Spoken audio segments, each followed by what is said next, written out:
Monggo Bapak Ibu kita mulai kembali ya, setelah breaknya sebentar. Assalamualaikum warahmatullahi wabarakatuh. Bismillahirrahmanirrahim. Alhamdulillahirabbil alamin. Assalatu wassalamu ala asyrofil anbiya'i wal mursalin wa ala alihi washabihi amma ba'du. Yang saya hormati Bapak Kepala Sekolah SD Kalen, yang saya hormati Bapak Ibu Dewan Guru SDN Kalen, dan yang saya hormati rekan-rekan CGP Angkatan 7 Kabupaten Lamongan. Alhamdulillahirabbil alamin. Puji syukur senantiasa kita panjatkan kepada Allah Subhanahu wa taala, yang mana pada siang ini kita diberikan kesempatan untuk berkumpul bersama dalam acara diseminasi budaya positif yang akan disampaikan oleh narasumber. Kedua kalinya sholawat serta salam senantiasa kita haturkan kepada Nabi Muhammad SAW, Nabi yang membawa kita pada ajaran dari ajaran yang kurang baik menuju ajaran baik, yaitu ajaran agama Islam. Baiklah rekan-rekan semuanya, Dewan Guru SDN Kalen, pada kesempatan siang hari ini acara yang akan kita lalui yang pertama yaitu pembukaan, dan yang kedua yaitu sambutan dari Bapak Kepala Sekolah Kalen, SDN Kalen, dan yang ketiga penyampaian diseminasi budaya positif yang akan disampaikan oleh narasumber kita yaitu CGP Angkatan 7 Bapak Muhammad Nafiul, dan yang terakhir adalah penutup. Acara pertama yaitu pembukaan. Marilah acara ini kita buka bersama-sama dengan bacaan basmalah. Bismillahirrahmanirrahim. Acara yang kedua yaitu sambutan dari Bapak Kepala Sekolah SDN Kalen yang akan disampaikan oleh Bapak Imam Mawardi. Kepada beliau kami persilahkan.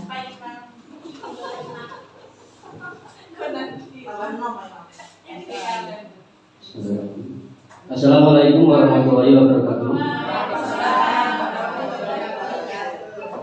Yang saya hormati Bapak Ibu Dewan Guru SDN Kalen, yang saya hormati Bapak narasumber Bapak Muhammad Nafiul Muharram dari CGP Angkatan 7, serta Bapak Ibu dari calon guru penggerak Angkatan 7. Puji syukur alhamdulillah senantiasa kita panjatkan kepada Allah Subhanahu wa taala yang telah memberikan nikmat berupa kesehatan, sehingga sampai hari ini kita masih bisa melaksanakan kegiatan rutin sebagai pendidik.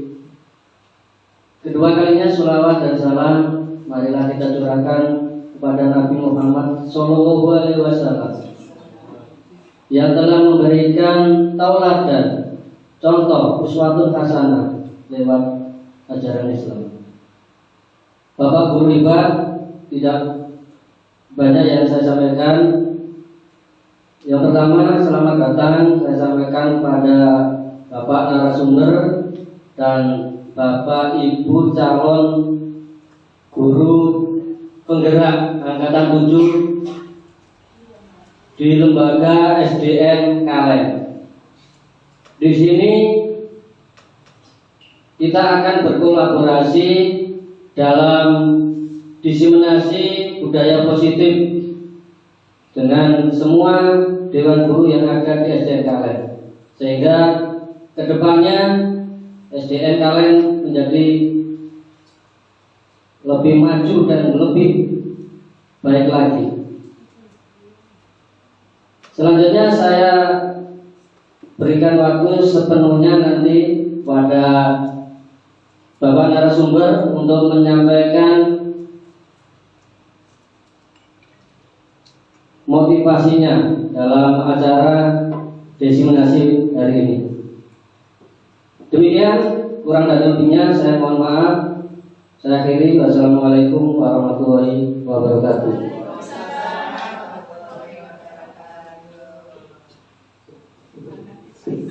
Terima kasih kami sampaikan kepada Bapak Imam selaku Kepala Sekolah SDN Kalen atas motivasinya pada siang hari ini. Selanjutnya yaitu penyampaian materi tentang budaya positif yang akan disampaikan langsung oleh Bapak Muhammad Nafiul Muharram. Kepada beliau kami persilahkan.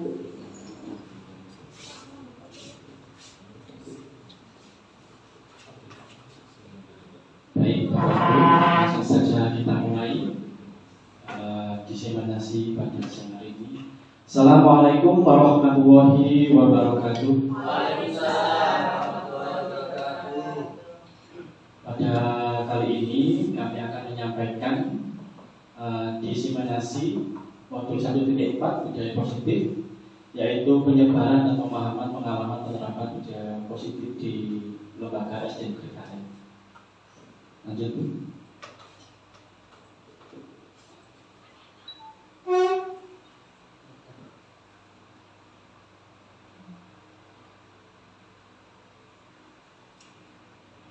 Salam kenal ya Bapak Ibu. Fasilitator di kelas kami yaitu Bu Silviana MPD dari Bondowoso. Yang kedua, pengajar praktik kita yaitu Pak Sunario SPD, dan yang terakhir adalah saya sendiri. Lanjut, Bu.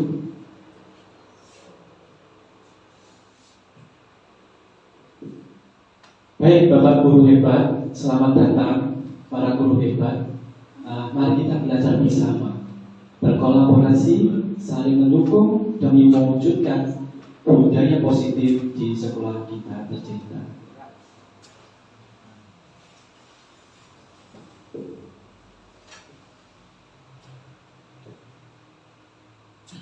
Materi pada siang hari ini yaitu ada 6, Bapak Ibu. Tapi sebelumnya agak geser sedikit. Konsep utama budaya positif. Nah, ini pada pagi hari ini kita akan mempelajari tentang konsep utama budaya positif. Untuk yang pertama yaitu disiplin positif atau nilai-nilai kebajikan. Yang kedua, teori motivasi, hukuman, penghargaan, dan restitusi. Yang ketiga, keyakinan kelas. Yang keempat, kebutuhan dasar manusia dan dunia berkualitas. Yang kelima, restitusi atau 5 kontrol restitusi. Yang terakhir adalah segitiga restitusi. Untuk materi pertama, Bapak Ibu, kami akan mengenalkan materi disiplin positif dan nilai-nilai kebajikan universal. Nah, ini Bapak Ibu, kita akan mengubah mindset kita ya, paradigma yang selama ini kita terpaku paradigma yang lama. Mari kita ubah dengan Merdeka Belajar, kita ubah dengan paradigma baru, yaitu pembelajaran dengan paradigma baru dirancang berdasarkan prinsip pembelajaran yang terdiferensiasi sehingga setiap siswa itu belajar sesuai dengan kebutuhan dari tahap perkembangan untuk mewujudkan profil pelajar Pancasila.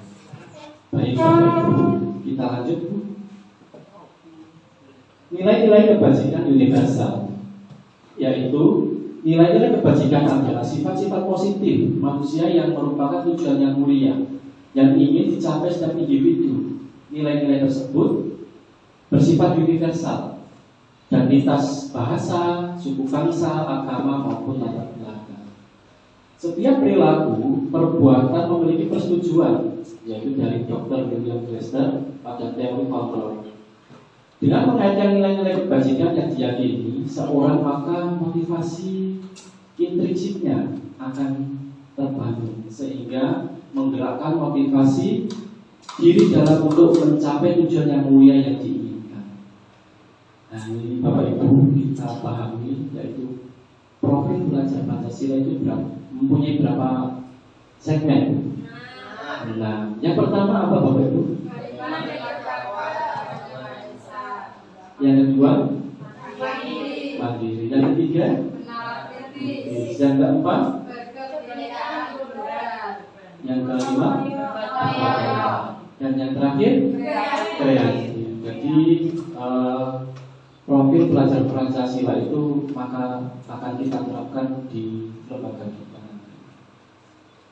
Bapak Ibu, terkait makna disiplin, apakah makna disiplin itu? Dari bahasa Latin yaitu disiplina, yang artinya belajar.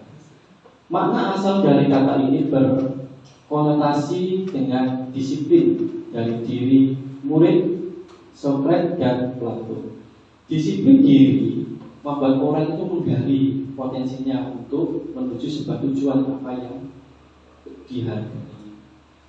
Namun dalam budaya kita, makna kita disiplin itu berubah menjadi sesuatu yang dilakukan seseorang pada orang lain itu mendapatkan kepatuhan gitu.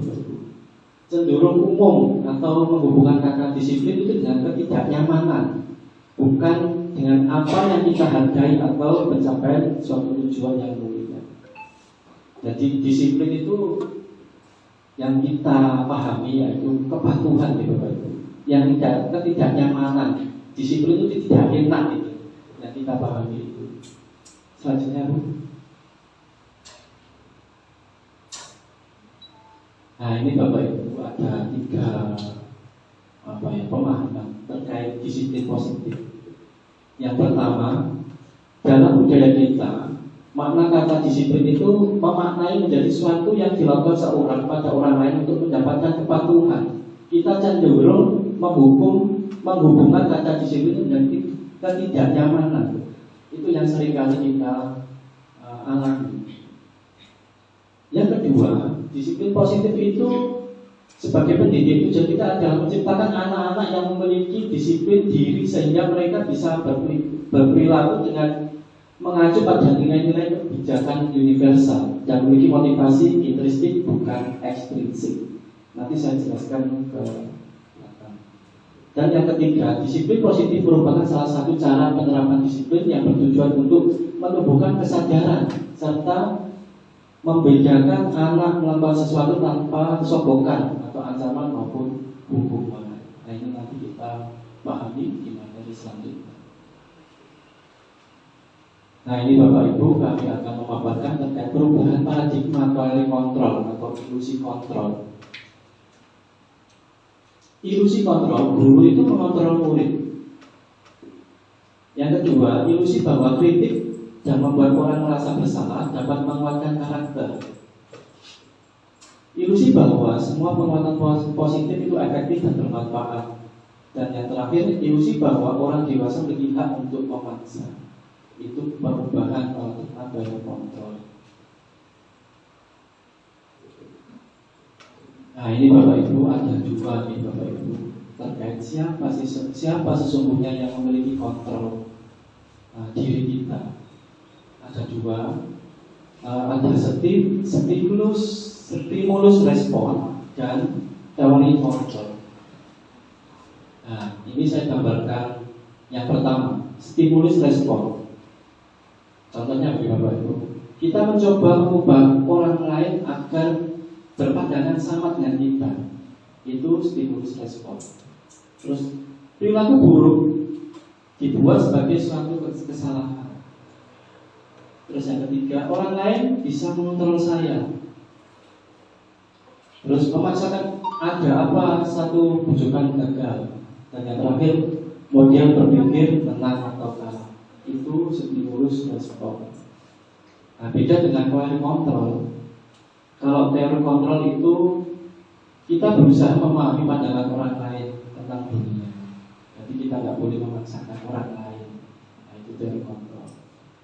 Terus semua perilaku mulai tujuan. Jadi Bapak Ibu guru, anak-anak itu mempunyai pandangan yang beda-beda dan tujuannya beda-beda.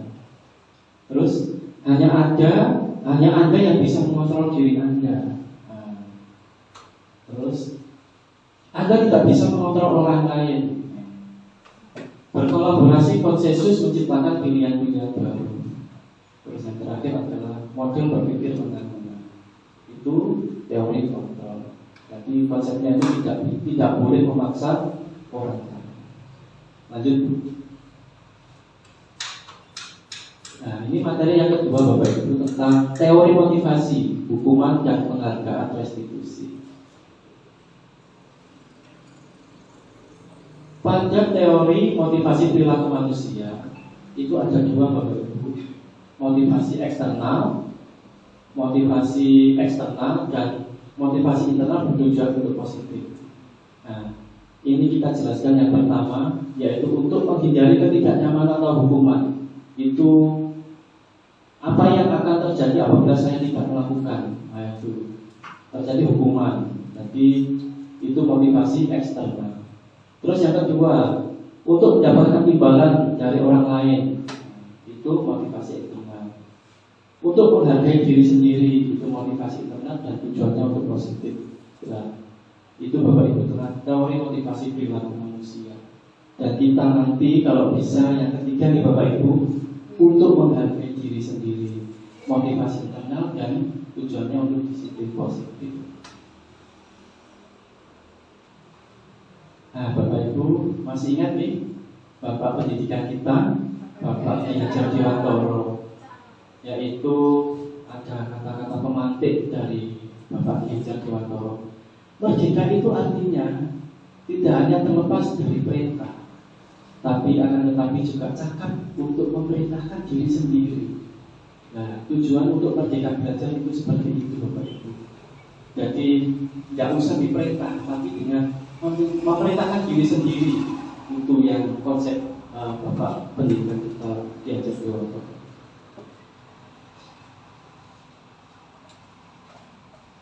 Nah, ini saya jelaskan Bapak Ibu konsep disiplin dengan identitas gagal. Ada dua nih Bapak Ibu, identitas gagal atau kurang tepat, yaitu hukuman yang seringkali kita ketahui di lembaga ini, yaitu tentang hukuman. Bapak Ibu seringkali di sekolahan, di kelas seringkali memberikan hukuman pada siswa nih Bapak Ibu. Yang pertama itu yang saya kira hukuman itu menyakitkan, terus tidak nyaman. Hukuman itu murid menjadi takut, terus hukuman itu memaksa, terus hukuman itu murid menyembunyikan kesalahan, dan yang terakhir adalah murid menjadi rendah diri. Jadi yang seringkali kita lakukan di kelas, sering kita mau melakukan penghukuman yaitu terus selanjutnya identitas yang gagal, penghargaan. Seringkali kita memberikan penghargaan, seperti contohnya anak punya ranking 1, katanya memberikan penghargaan, berupa piala atau hadiah gitu ya. Itu tidak efektif, merusak hubungan, iri hati pada siswa yang lain gitu ya. Terus mematikan kreativitas, menghukum dengan sistem ranking gitu. Dan yang terakhir merampas hak menghargai orang lain. Itu yang terjadi pada kelas kita, yaitu penghargaan. Terus selanjutnya Bu,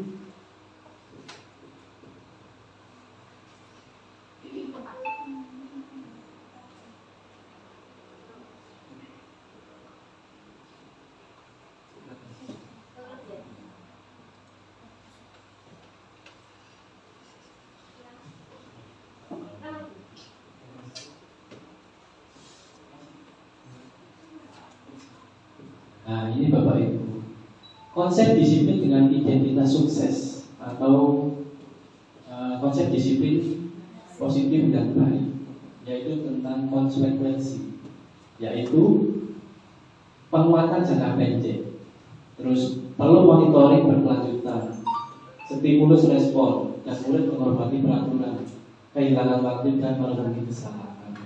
Itu konsekuensi. Selanjutnya Bapak Ibu, kami akan tentang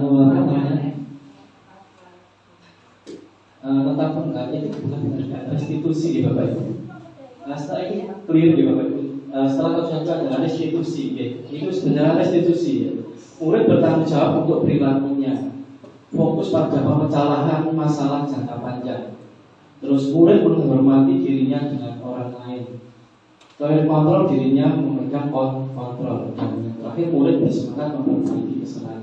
Ini kesalahan saya dalam petik, yaitu restitusi gitu Bapak Ibu. Selanjutnya, nah, baik Bapak Ibu, kami akan memaparkan tentang konsep disiplin pendekatan restitusi, yaitu sebuah cara menanamkan disiplin positif pada murid. Restitusi adalah proses menciptakan kondisi bagi murid untuk memperbaiki kesalahannya, sehingga mereka bisa kembali pada kelompok mereka dengan karakter yang lebih kuat. Restitusi juga merupakan proses kolaboratif yang mengajarkan murid untuk mencari solusi untuk masalah mereka dan membantu murid berpikir tentang orang seperti apa mereka ingin menjadi tujuan yang mulia dan bagaimana mereka harus memperlakukan orang lain. Itu adalah konsep pendekatan restitusi. Nah ini Bapak Ibu konsep disiplin pendekatan restitusi. Ciri-cirinya nih Bapak Ibu, bukan menebus kesalahan, namun belajar dari kesalahan. Terus memperbaiki hubungan, tawaran bukan paksaan, menuntut untuk melihat ke dalam diri, mencari kebutuhan dasar dan mencari tindakan, fokus pada karakter bukan tindakan, dan menguatkan dan fokus pada solusi. Ini ciri-ciri pada restitusi. Lanjut. Nah, materi ketiga Bapak Ibu tentang keyakinan kelas. Nah ini saya berharap nanti kita berkolaborasi bersama dalam membuat keyakinan kelas Bapak Ibu. Contoh, ini yang terjadi. Mengapa tidak peraturan kelas saja?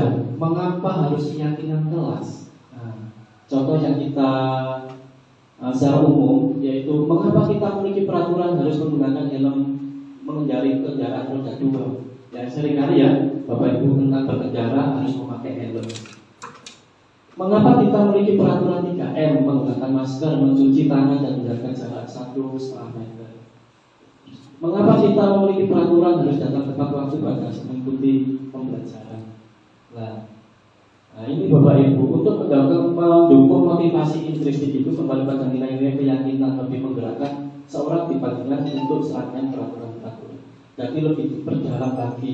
Kalau peraturan itu hanya aturan saja, tapi kalau bisa kita itu menjadikan peraturan itu menjadi keyakinan kita, dan kita itu lebih sadar diri atau mulai dari diri kita.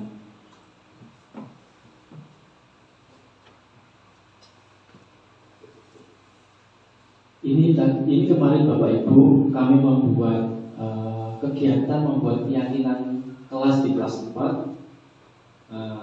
Saya bersama siswa membuat keyakinan kelas. Yang pertama, saya berdiskusi tentang peraturan di kelas. Jadi kemarin saya berdiskusi sama siswa saya tentang peraturan yang ada di kelas. Terus habis itu saya merumuskan peraturan kelas jadi keyakinan kelas kita, kelas saya. Setelah merumuskan peraturan dan menjadi keyakinan, anak-anak saya suruh untuk menempel keyakinan kelas di dindingnya masing-masing kelas itu. Jadi nanti Bapak Ibu setelah kegiatan ini segera membuat keyakinan kelas di kelasnya masing-masing. Lanjut Bu.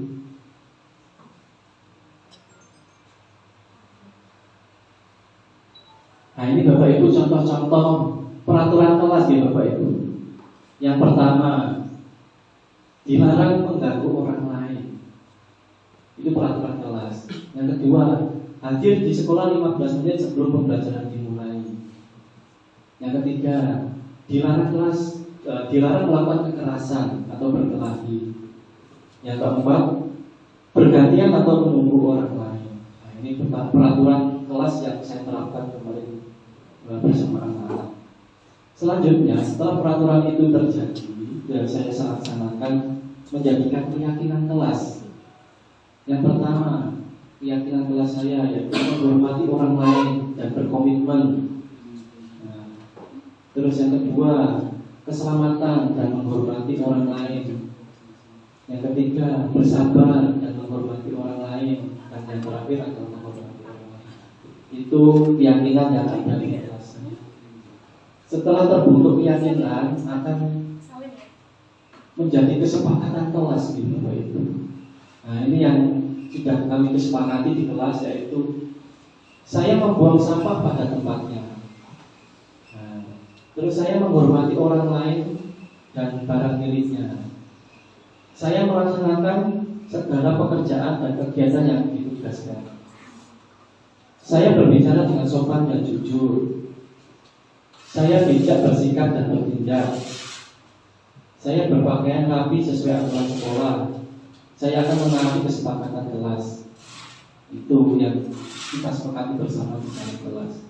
Dan setelah disepakati di dalam kelas, kelas mempunyai prinsip atau nilai kelas, yaitu mencintai lingkungan, menghormati atau menghargai orang lain, disiplin, bertanggung jawab, sopan dan jujur, bersikap bijak dan sabar, dan menghargai diri sendiri. Nah ini nanti kalau konsep ini bisa panjenengan terapkan di kelas, insya Allah kelas akan menjadi nyaman. Nah, bagaimana cara membentuk keyakinan kelas Bapak Ibu? Yang pertama, lebih abstrak dari peraturan. Yang kedua, berupa pernyataan universal. Yang ketiga, dibuat dalam bentuk positif. Yang keempat, sedikit saja agar mudah diingat. Selanjutnya, sesuai dengan kondisi kelas dan sekolah agar mudah diterapkan. Dan yang terakhir, semua warga kelas sekolah dilibatkan saat membuat. Nah ini kalau bisa ya semua warga sekolah, baik di kelas maupun Bapak Ibu guru. Selanjutnya, Nah, ini materi yang keempat Bapak Ibu, kebutuhan dasar manusia dan dunia berkualitas. 5 kebutuhan dasar manusia, yaitu belonging, power, survival, fun, dan freedom. Nah, ini nanti saya jelaskan. Apa sih 5 kebutuhan dasar manusia menurut Dr. William Glasser dalam Choice Theory? Yaitu yang pertama, kebutuhan untuk bertahan hidup, Bapak Ibu. Nah, yang kita ketahui bertahan hidup yaitu tadi kan sandang, pangan, papan. Nah, itu. Yang kedua, kebutuhan untuk diterima. Nah, kita ketahui bahwa anak-anak kan mempunyai sifat yang berbeda-beda. Kita sebagai pendidik harus saling menghargai sifat yang lain dan bisa memahami sifat-sifat anak-anak. Yang ketiga, kebutuhan akan pilihan. Nah, anak-anak kan punya pilihan tentang apa yang dia inginkan. Nah, Bapak Ibu harusnya memahami pilihan-pilihan anak yang disenangi, yang disukai, yang diinginkan ke depannya. Yang keempat adalah kebutuhan pengakuan atau kemampuan atau penguasaan. Jadi panjenengan harus mengetahui anak ini mampu apa, menguasai di bidang apa. Nah, ini Bapak Ibu guru harus memahami di situ, biar anak-anak itu bisa menerima dan bisa mempunyai gambaran ke depannya. Dan yang terakhir adalah kebutuhan untuk merasa senang di Bapak Ibu. Nah, ini yang paling penting, bahwasanya murid-murid itu harus senang di dalam kelas. Ya, jangan ada rasa tertekan atau merasa kaku, merasa bosan. Nah, kita ajak yang senang. Makanya di dalam sekolah ini saya ajak senang-senang di hari Sabtu. Kita loskan anak-anak. Pengennya apa, kesukaannya apa, itu yang kita terapkan pada anak, yang kita kita fasilitasi ke depan. Selanjutnya, nah ini Bapak Ibu, tentang motivasi perilaku manusia itu merupakan dorongan yang timbul pada diri seorang atau tidak sadar untuk melakukan suatu tindakan yang tujuannya tertentu.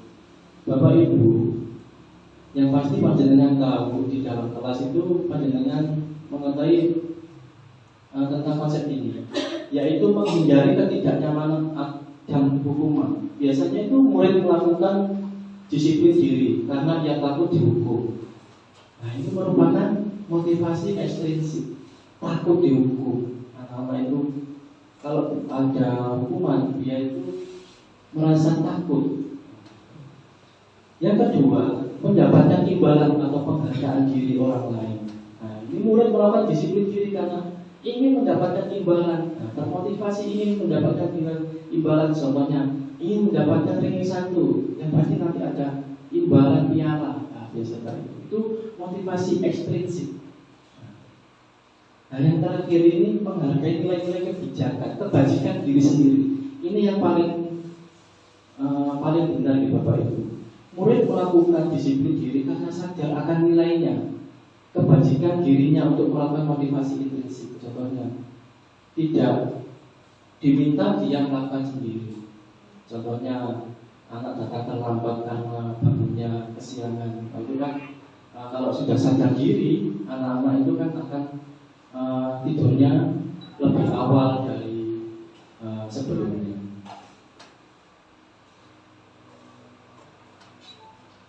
Materi yang kelima yaitu posisi kontrol. 5 posisi kontrol. Nah, ini yang seringkali kita rasakan, kita alami di pendidik, yaitu penghukum, membuat merasa bersalah, atau sebagai teman, pemantau dan manajer. Nah, Bapak Ibu itu yang seringkali sebagai apa nih Bapak Ibu? Penghukum ya Bapak Ibu. Sering menghukum anak-anaknya? Sering ya? Pernahkah Bapak Ibu membuat merasa bersalah? Pernah ya? Bapak Ibu sebagai teman? Pernah ya? Pemantau dan manajer. Nah, ini saya terangkan selanjutnya Bu. Ini 5 posisi kontrol restitusi. Nah, ini Bapak Ibu saya berikan contoh penerapan 5 posisi kontrol. Ini ada kasus siswa yang tidak memakai atribut lengkap pada saat upacara bendera. Nah, ini kalau Bapak Ibu guru sebagai pendukung, patuhi aturan sekolah, lalu berdiri di depan barisan. Nah, seringkali nih Bapak Ibu ya, sering melakukan ini sebagai pendukung. Terus membuat merasa bersalah. Berapa kali Pak Guru harus memberitahu kamu? Pak Guru kecewa sama kamu. Nah, itu seringkali di kata-kata seperti itu di Bapak Ibu. Itu membuat merasa bersalah Bapak Ibu. Kalau kita sebagai teman, ayolah yang tertib gitu. Buat Pak Guru bangga.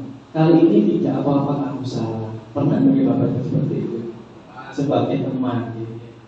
Nah, kalau sebagai teman Bapak Ibu, kamu sudah melanggar apa peraturan dan konsekuensinya.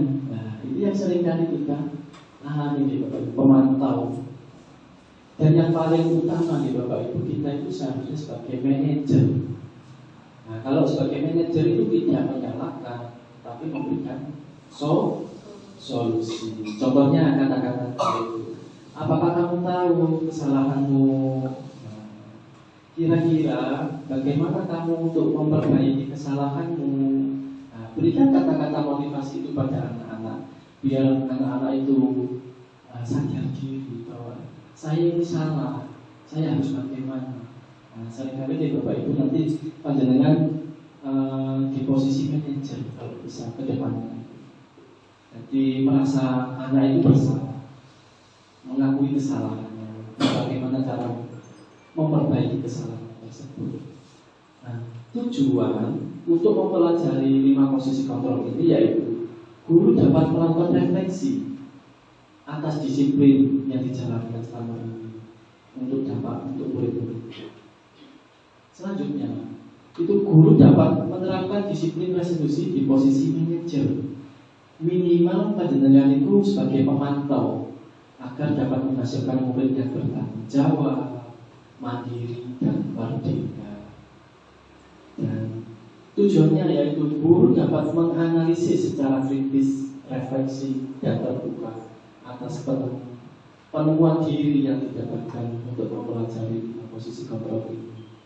Jadi Bapak Ibu kalau bisa nanti ke depannya tentang pemahaman budaya positif ini ya, dengan kalau bisa sebagai manajer di Bapak Ibu yang tadi saya sampaikan yaitu mengetahui kesalahan apa dan kira-kira apa untuk memperbaiki kesalahan tersebut.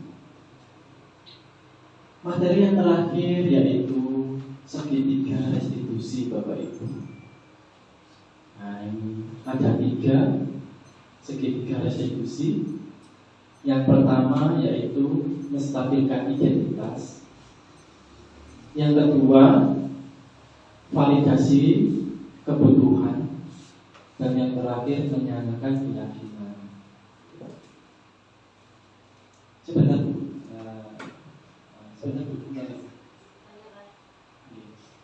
Nah, ini Bapak Ibu. Kalau menstabilkan identitas, itu setiap orang pasti pernah melakukan kesalahan. Nah, itu menstabilkan identitas. Ya. Kamu bukan satu-satunya yang pernah melakukan ini. Jadi mengembalikan pada anak. Untuk yang kedua, validasi kebutuhan. Kamu tetap punya alasan mengapa melakukan itu. Terus, adakah cara yang lebih efektif untuk mendapatkan apa yang kamu butuhkan? Itu validasi kebutuhan. Yang ketiga, menanyakan keyakinan itu adalah nilai-nilai apa yang telah kita sepakati.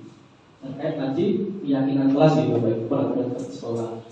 Terus kamu ingin jadi apa dan seperti apa ke depannya? Kita kembalikan pada anak. Nah, karena tadi sudah saya terangkan pada keyakinan kelas dan dengan nanti setelah melanggar peraturan dengan menanyakan keyakinan itu. Lanjut. Nah, ini tujuannya Bapak Ibu segitiga restitusi. Guru mampu mengetahui restitusi sebagai salah satu cara menanamkan disiplin positif pada murid, sebagaimana dari budaya positif di sekolah. Guru dapat menerapkan restitusi dalam membimbing murid berdisiplin positif agar menjadi murid merdeka. Dan yang terakhir, guru dapat menganalisis dengan sikap reflektif kritis penerapan disiplin positif di lingkungan. Ini nanti kita bersama-sama memahami tentang restitusi. Restitusi adalah proses menciptakan kondisi bagi siswa untuk memperbaiki kesehatan mereka, sehingga mereka bisa kembali pada kelompok mereka dengan berkarakter yang lebih kuat. Di Gosen 2004, restitusi itu merupakan proses berkolaborasi yang mengajarkan murid untuk mencari solusi untuk masalah mereka dan membantu mereka berpikir tentang orang seperti apa yang mereka inginkan dan bagaimana mereka yang harus memperlakukan orang lain. Itu restitusi, Bapak Ibu. Nah, ini saya beri gambaran Bapak Ibu tentang restitusi ya. Sebuah pendekatan untuk menciptakan disiplin positif. Yang pertama, restitusi itu bukan untuk menebus kesalahan. Dan restitusi itu memperbaiki hubungan. Restitusi itu adalah tawaran, bukan paksaan, gitu Bapak Ibu. Nah, yang keempat adalah restitusi itu menuntut untuk melihat ke dalam dirinya sendiri. Terus restitusi itu fokus pada solusi. Restitusi itu mencari kebutuhan dasar yang sudah sering ditinggalkan. Restitusi diri adalah cara yang paling baik. Restitusi itu fokus pada karakter bukan sikap. Restitusi itu menguatkan dan restitusi mengembangkan murid yang berbuat salah pada kelompoknya. Itu adalah konsep-konsep restitusi. Nah, ini ada 3 Bapak Ibu terkait restitusi yang tadi sudah saya jelaskan. Lanjut. Nah, baik Bapak Ibu. Nah, ini ada 3 nih Bapak Ibu yang tadi sudah saya jelaskan terkait restitusi. Sebaiknya panjenengan nanti berpikir tentang kata-kata yang seringkali panjenengan katakan. Yang pertama tadi kan menstabilkan identitas. Untuk membuat anak merasa bergagal atau merasa bersalah karena berbuat salah menjadi positif berkata dirinya, itu biasanya guru-guru untuk menguatkan harus berkata sebagai berikut. Berbuat salah itu hal yang manusiawi. Tidak ada manusia yang sempurna. Nah, itu Bapak Ibu kata-kata untuk menstabilkan identitas. Bapak Ibu juga berbuat salah, juga pernah berbuat salah. Kita pasti tidak menyelesaikan masalah ini. Itu yang kata-kata untuk menstabilkan identitas Bapak Ibu. Terus Bapak Ibu tidak tertarik untuk mencari tahu siapa yang benar, siapa yang salah. Bapak Ibu lebih tertarik untuk menyelesaikan masalah. Kalau menyalahkan dirimu sendiri terus-menerus, apakah kamu bisa bersikap baik pada dirimu sendiri? Itu biasanya kata-kata untuk menstabilkan identitas. Selanjutnya Bu.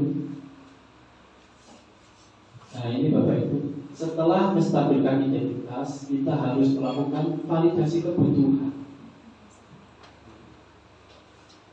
Pernah guru berkata, kamu bisa saja akan melakukan hal yang buruk, tetapi kamu tidak melakukannya kan? Nah, itu biasanya yang untuk validasi kebutuhan. Kamu bisa punya alasan mengapa kamu melakukan itu. Apa yang penting bagi kamu? Kamu boleh tetap berusaha menjaga sikap itu. Apakah kamu bisa melakukan yang lebih baik di sholat dia? Itu penguatan untuk validasi kebutuhan. Untuk yang terakhir,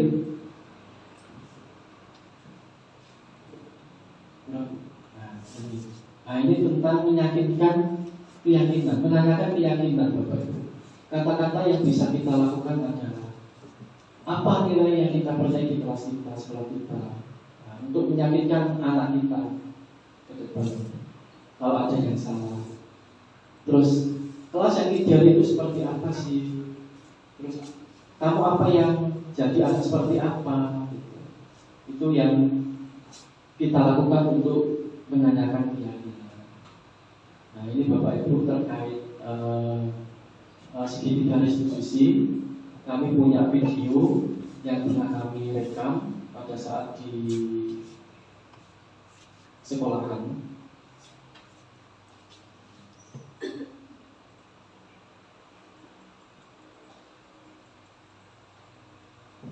Ini dulu anaknya terjadi pada waktu membuang sampah sembarangan dan mencoret papan tulis.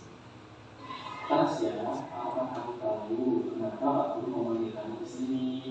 Yang saya tahu. Kira-kira apa kesalahan pada hari ini dalam pada hari ini? Saya membuang sampah sembarangan, Kak. Terima kasih atas kerendahannya itu seperti dan telah mengakui kesalahannya, yaitu membuang sampah sembarangan. Tetapi rasa bukan satu-satunya yang membuat kesalahan tersebut. Yang saya lihat banyak temanmu yang kemarin membuang sampah sembarangan. Terus Pak Bu ingin tahu apa alasannya melakukan perbuatan itu, dan apakah perbuatan itu tidak baik atau salah? Salah, Pak, karena kita membuang sampah sembarangan. Oh ya, masih ingat nggak peraturan sekolah yang sudah kita sepakati bersama? Masih, Pak. Juga saya tahu sebutkan apa saja peraturan sekolah yang sudah kita sepakati. Saling menolong, tidak membuang sampah sembarangan, dan bekerja sama. Baik, terima kasih. Saya sudah menyampaikan peraturan sekolah dengan baik, dan saya sudah menyampaikan apa yang akan kami lakukan untuk memperbaiki kesalahan tadi. Saya akan meminta maaf kepada guru dan meminta maaf kepada teman-teman saya. Baik, terima kasih Tasya sudah melakukan hal yang terbaik di sekolah ini. Semoga Tasya menjadi anak yang pintar, menjadi anak rajin, tetapi pada waktunya. Terima kasih, Pak, sudah mendoakan saya dan mendukung saya. Baik, Tasya, sekian dulu. Tasya bisa kembali ke kelas ya. Ya, Pak. Baik Bapak, itu contoh segitiga restitusi ya Bapak Ibu, terkait anak yang melanggar atau membuang sampah dengan sembarangan.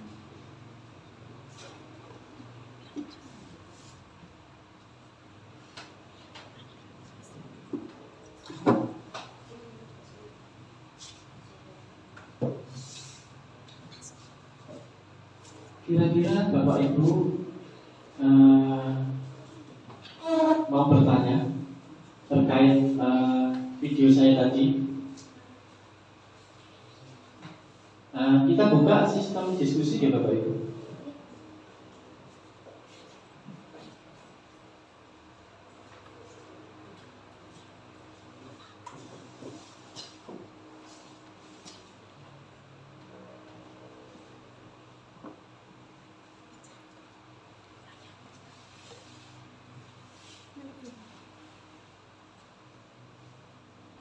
Mungkin Bapak Ibu ada yang tanya terkait materi yang saya sampaikan pada siang tadi.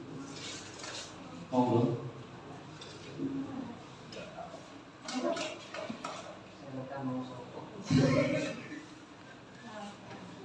Assalamualaikum warahmatullahi wabarakatuh. Untuk saya tadi mendengarkan tentang masalah tentang hukuman. Dari tadi saya dengar untuk masalah kita harus memberi ini solusi lagi. Tetapi Pak, yang berada di lapangan, contoh di suatu kegiatan yang ada di lapangan, kalau kita hanya memberi teguran, sudah sering kali kita melaksanakan teguran, tapi anak itu masih tetap melakukan. dan solusinya itu sebagai guru itu harus bagaimana.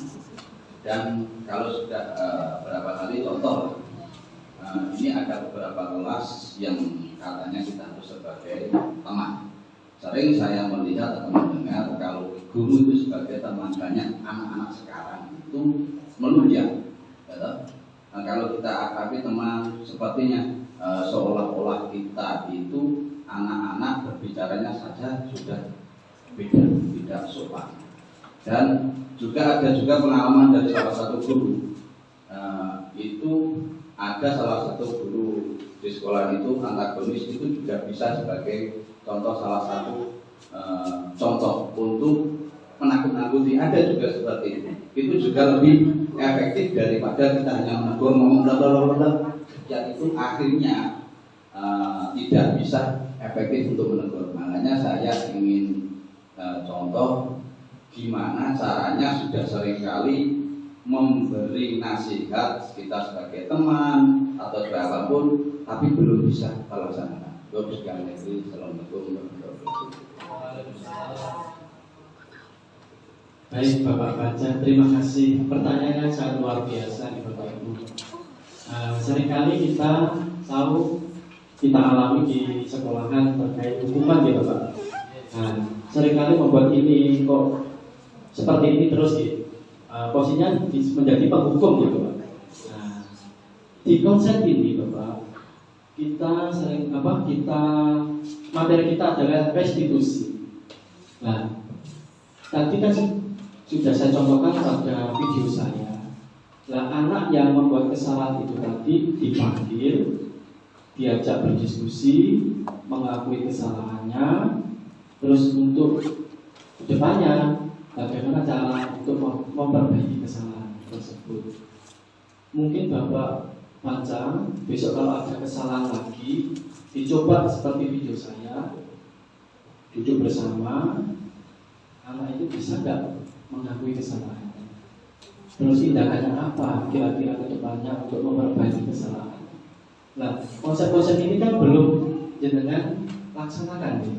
Untuk sementara itu di lembaga kita itu Pak, untuk masalah untuk anak berbuat kesalahan itu sering kita panggil untuk komunikasi bersama, itu sudah. Tapi pada akhirnya ya tetap anak-anak itu saja yang melakukan kesalahan. Berarti motivasinya masih motivasi ekstrinsik Bapak? Ya, kalau sebenarnya maksud saya gini, itu kan seandainya kan anak yang yang mudah dikasih pengertian. Nah, seandainya anak itu tidak bisa dikasih pengertian gitu. Oh gitu. Ya, kan mestinya kan langkah-langkah dulu kan kalau hukuman hanya sekedar teguran itu terkadang anak kan kurang. Menurut saya yang anak itu yang ekstrim, penakalan ekstrim itu tindakan dulu bagaimana. Nah, tadi Bapak B sudah saya berikan pemahaman tentang keyakinan kelas. Nah, kita harus membuat peraturan, dan peraturan itu kita yakini bersama di kelas. Insya Allah dengan peraturan yang sudah kita buat bersama-sama, terus kita sepakati bersama-sama di dalam kelas, akan menjadikan keyakinan kita di kelas.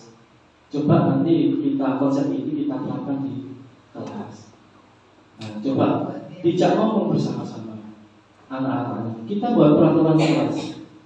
Contohnya bla bla bla bla peraturan. Terus kita sepakati bersama-sama di dalam kelas. Terus menjadikan keyakinan kelas. Ya, seperti contoh tadi kita, kenapa kok menggunakan helm di dalam mengendarai sepeda motor? Nah, itu kan peraturan wajib. Nah, kalau kita sudah menyadari peraturan itu wajib, kita sadar diri bahwasanya menggunakan helm itu buat keselamatan kita, kan menjadikan keyakinan kita. Iya, jadi gitu. Jadi intinya setelah peraturan menjadi keyakinan. Jadi gitu Pak. Coba Pak nanti kita buat peraturan. Kita harus sepakat bersama-sama. Nah, kalau sudah menjadi peraturan, kesepakatan akan menjadi keyakinan. Apakah bisa? Nah, kita coba bersama-sama. Gitu gitu. Nah, mungkin ada pertanyaan lagi? Gitu Bu. Assalamualaikum warahmatullahi wabarakatuh. Waalaikumsalam warahmatullahi wabarakatuh.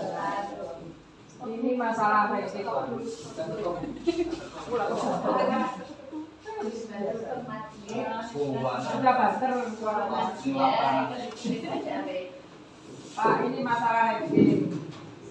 Di kurikulum 13 itu masih ada ranking.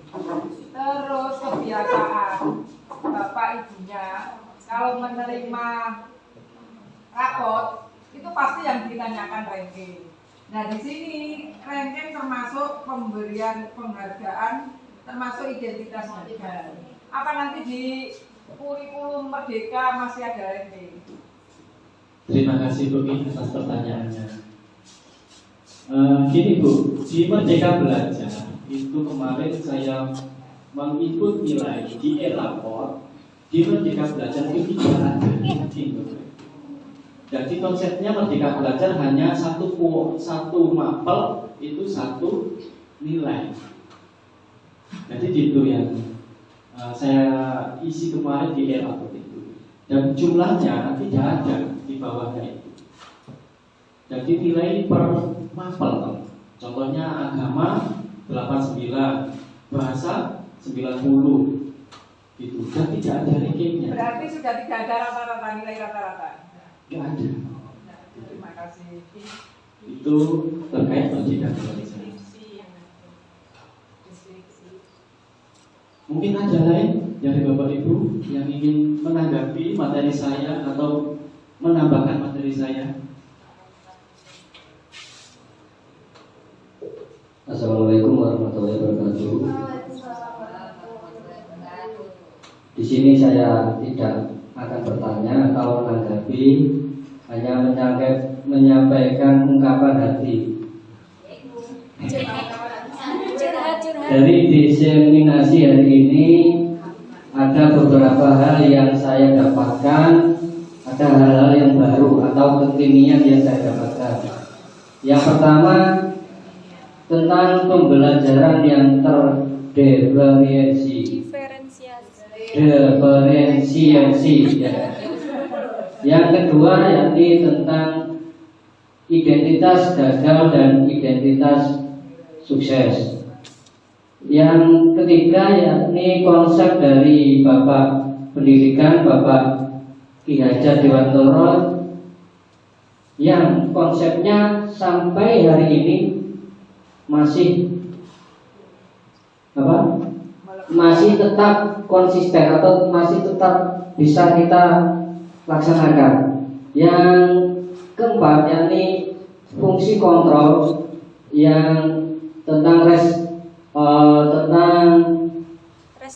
restitusi dan fungsi manajer. Yang kelima tentang hal yang baru lagi ini, yang kekinian yakni yang dulu peraturan kelas sekarang menjadi keyakinan kelas. Yang terakhir yakni hak dasar manusia. Dalam hal ini adalah hak dasar siswa atau murid yang kita hadapi setiap hari. Demikian ungkapan hati, bukan tanggapan. Terima kasih. Assalamualaikum warahmatullahi wabarakatuh. Terima kasih atas tanggapan Bapak Arif. Sangat luar biasa ya. Kita sama-sama belajar ya Bapak Ibu tentang Merdeka Belajar. Banyak sekali kita tambah ilmu baru terkait Merdeka Belajar ini. Mungkin punya paradigma baru terkait Merdeka Belajar Bapak Ibu. Mungkin ada makna atau pandangan beda terkait Merdeka Belajar. Apa lebih bagus K13? Apa lebih bagus Merdeka Belajar? Yang pentingnya Merdeka Belajar. Kalau kurikulum 13 kan yang kemarin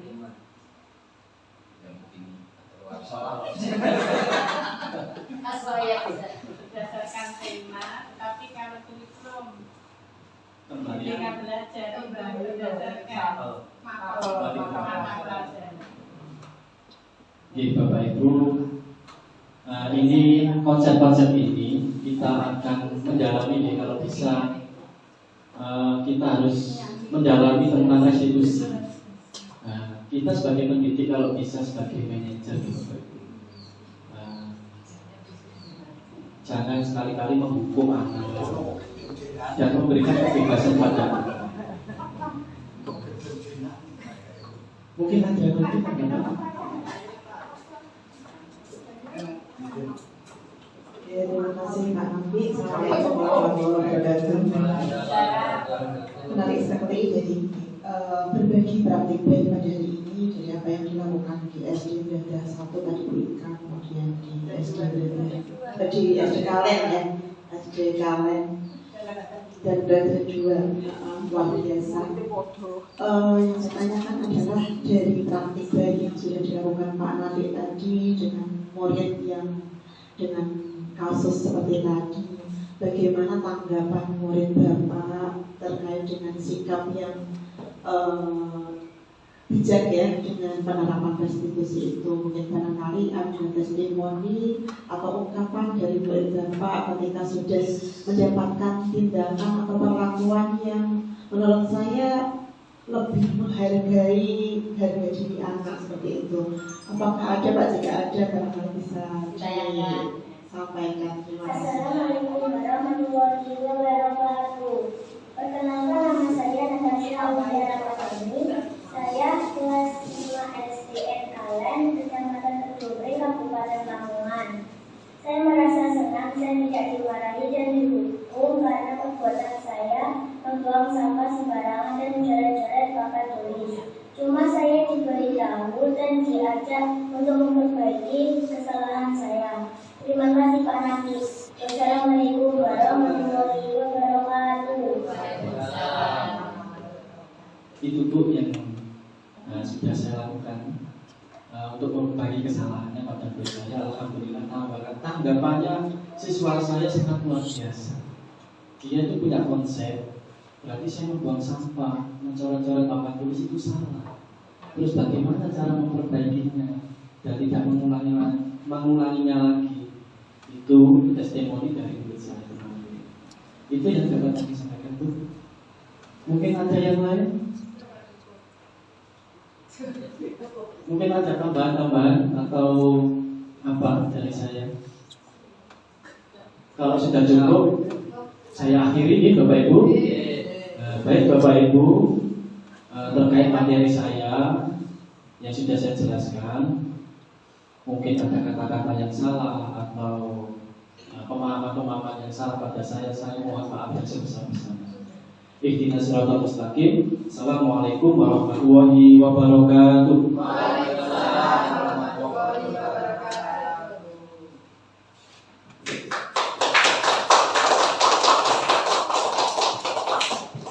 Terima kasih kami sampaikan kepada Bapak narasumber kita yaitu Bapak Nafi atas pemberian materinya budaya positif. Semoga dapat kita salurkan di sekolah kita masing-masing ini budaya positif ini dengan tujuan akhir supaya sesuai dengan kurikulum yang telah dicanangkan oleh Bapak Menteri kita yaitu kurikulum Merdeka Belajar. Baiklah, di sini saya sebagai moderator dalam memandu acara. Apabila ada kurang lebihnya mohon maaf yang sebesar-besarnya karena saya hanyalah manusia biasa. Saya akhiri. Assalamualaikum warahmatullahi wabarakatuh.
Assalamualaikum warahmatullahi wabarakatuh. Perkenalkan, nama saya Ibu Bekti Abdiningsih. Saya rekan dari Bapak Muhammad Nafiul Muharram.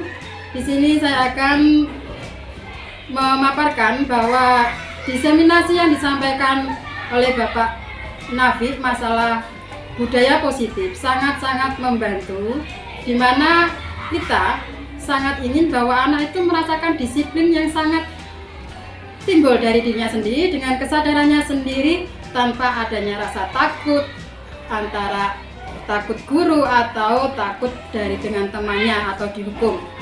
Saya kira bahwa budaya positif harus ditimbulkan bukan dari faktor ekstrinsik atau dari luar diri siswa atau diri kita, tapi harus dari faktor intrinsik, yaitu dari keinginan kita sendiri, bahwa kita ingin benar-benar disiplin tanpa takut untuk kita dihukum atau takut dengan hal yang lain.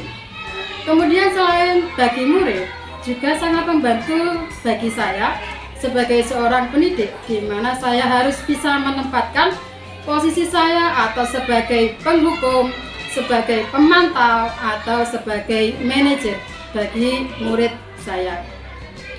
Dan satu lagi, bahwa seorang pendidik seharusnya memang harus bisa memposisikan sebagai manajer, bahwa kita itu harus bisa membawa anak kita disiplin atas dirinya sendiri tanpa harus ada faktor ekstrinsik yang membuat dia merasa takut untuk melakukan sesuatu. Demikian yang bisa saya sampaikan, kurang dan lebihnya saya mohon maaf sebesar-besarnya. Wabillahi taufiq wal hidayah. Wassalamualaikum warahmatullahi wabarakatuh.